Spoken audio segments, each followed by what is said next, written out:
When Daniel Crod bought the old Hawthorne house, people in the town thought he was brave or foolish. The house had been empty for almost 12 years. It sat at the end of Willow Lane, surrounded by dying trees and a rusted iron fence that leaned inward like it was tired of standing. Daniel didn't believe in rumors. He was a freelance journalist, always chasing stories no one else wanted. To him, Hawthorne House was just cheap real estate with a bad reputation. Locals whispered that a woman named Marissa Holly had disappeared there one winter night.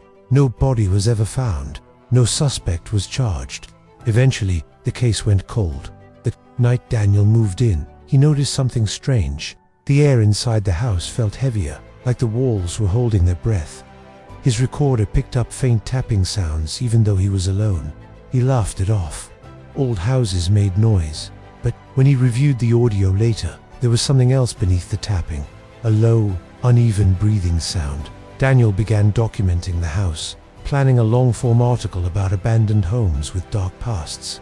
As he stripped old wallpaper from the hallway, he found scratches underneath. They weren't random. They were tallies, dozens of them. In the basement, he discovered a sealed storage room that wasn't on the original floor plan. The door had been painted over so many times it almost blended into the wall. Inside, the smell was sharp and metallic. On the concrete floor were deep grooves. As if something heavy had been dragged again and again, Daniel contacted the police, but they dismissed it. The house had already been searched years ago. Nothing was found back then. That night, Daniel heard footsteps upstairs, slow, careful when he checked. The dust on the floor showed fresh footprints leading to a wall, and stopping. Driven by obsession, Daniel studied the house's blueprints and old renovation permits. Something didn't add up. The measurements were wrong.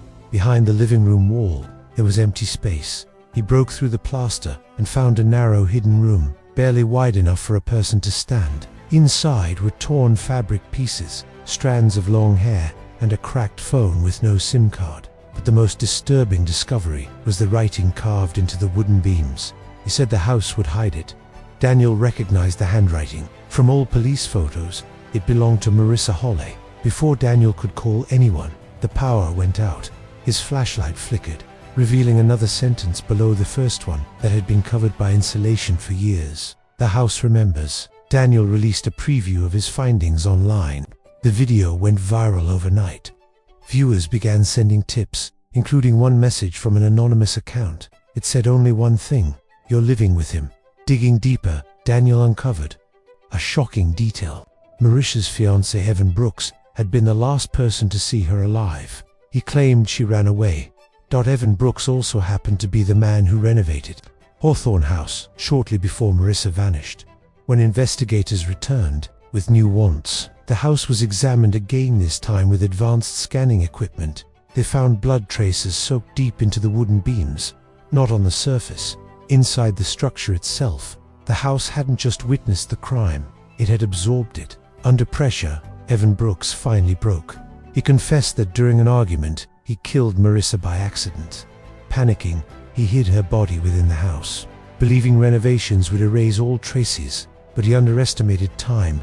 Years of temperature, changes, moisture, and decay preserved evidence in places no one thought to look. The walls, the beams, the floors told the story no witness could. Daniel moved out shortly after the arrest. Hawthorne House was sealed again, marked as an active crime scene. Today, the building still stands, empty, and silent. But investigators say, if walls could talk, this one already did. The house became the evidence,